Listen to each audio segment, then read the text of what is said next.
pasalamatan ko si Bart kasi nakikita ko talaga yung laban niya sa bayan. Kami rin ho, galing kami ng Mindanao. Kasama niyo kami sa hirap at ginawa dahil isa lang ang pinaglalaban natin.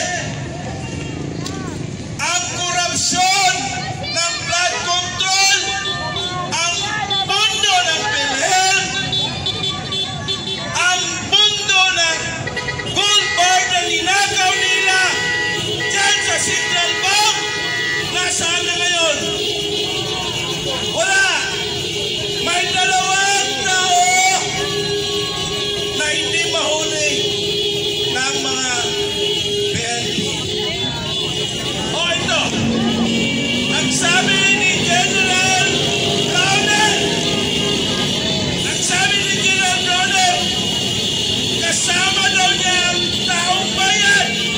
Okay, kasama mo ang taong bayan.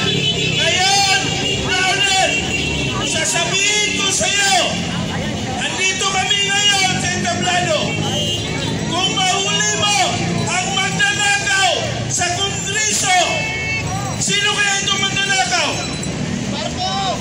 Si Saldico at saka si Romualdez. Ngayon, sabihin mo sa amin, kung kasama mo ang taong bayan, hindi, sasalunan. Yan, luluhod ako sa harapan mo. Kung sabihin mo na kasama mo ang taong bayan, na pinaglalaban mo ang korupsyon, lalo-lalo na kayo sa pagkikita ngayon. Kayo, si Calamidad. Nasaan ka na, Browner? Nasaan na ang mga kasamaan mo ng mga sundalo? Matagal mo ang pinaglaban sa mundo. Ang mga NPA na kalaban mo noon, ngayon nandyan na ngayon sa Kongreso. Andyan ngayon sila sa Kongreso. Ang pinaglalaban nila, ikalabuso ang mga Duterte. Ngayon, binabaliktad mo, kung wari sinasabi mo na kasama mo ang taong bayan laban sa mga korupsyon, o may tinatago kang ghost project. Ama! May tinatago kang 15 billion na ghost project. Ama! O kasama mo dahil inappoint ni Presidente Bangat ang isa sa mga kapatid mo. Ama! Diba? Mga kabayan, nandito ho kami dahil kasama niyo kami na pinaglalaban din natin. Una-una, ninakawan ho tayo. Dapat kalabuso na yung dalawa. Pinanggit na yung Diskaya ang mga congressman. Pinanggit na ni Diskaya si Saldico, si Romualdez, pinanggit na ni Diskaya. O bakit hindi nyo ulit?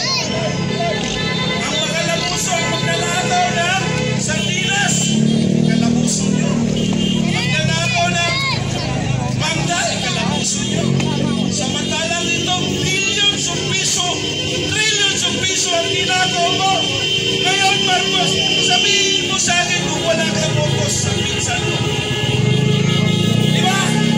Magpinsan kayo ni Romualdez. Hindi mo maininay. Hindi mo maininay na kasama ka dyan. Dapat mabah ka na. Sawang-sawa na ang mga tao sa'yo. Sawang-sawa na ang mga taga-Luzon. Bisaya sa pamumuno mo. Lalo-lalo na. Ngayon, hindi namin nakikita ang awa mo. Hindi namin nakikita ang pagiging Pilipino mo. O ikaw isang ibang bayan o isang ibang lugar na kasama sa mga crocodile. Mga kasama, kami sa Mindanao, naghirap din kami. Halos walang trabaho ang mga tao doon. Halos walang makain ang mga krus doon. Halos walang trabaho ang mga doon. Dahil walang trabaho, walang budget, pati ang para sa kalusugan. Ninakaw nyo ang puno ng PhilHealth. Imagine, pag na-hospital kami, doon sa Mindanao, doon kasagsagan ni Duterte, siya ang presidente, halos libre ang hospitalization. Wala kami babayaran doon. Ngayon, halos mayak na yung mga tao dahil sa walang budget. Maraming mamamatay na mga tao dahil wala silang pa-hospital man lang. Kasi ninakaw nila. Tingnan nyo ngayon ang nangyayari sa Blue Ribbon Committee. Ininto nila dahil alam na nila na mabuking na sila lahat. Pati ang CIC, ang investigation sa CIC, hindi nila pinupubliko. Yan ang hirap ngayon. Dahil ayaw nila ipaalam sa taong bayan ang pangyayaring korupsyon na ganap sa administrasyong Pangat na Marcos. Kaya mga kasama, hindi tayo titigil. Hanggat may buhay pa tayo, ipaglaban natin ang korupsyon, labanan natin ang korupsyon. Dahil alam nyo, kawawa yung mga bata natin, kawawa yung mga anak natin, kawawa yung susunod na mga leader natin. Dahil ang nakikita nila, puro korupsyon ang nangyayari dito sa ating bansa. Kaya wakasan na natin ito.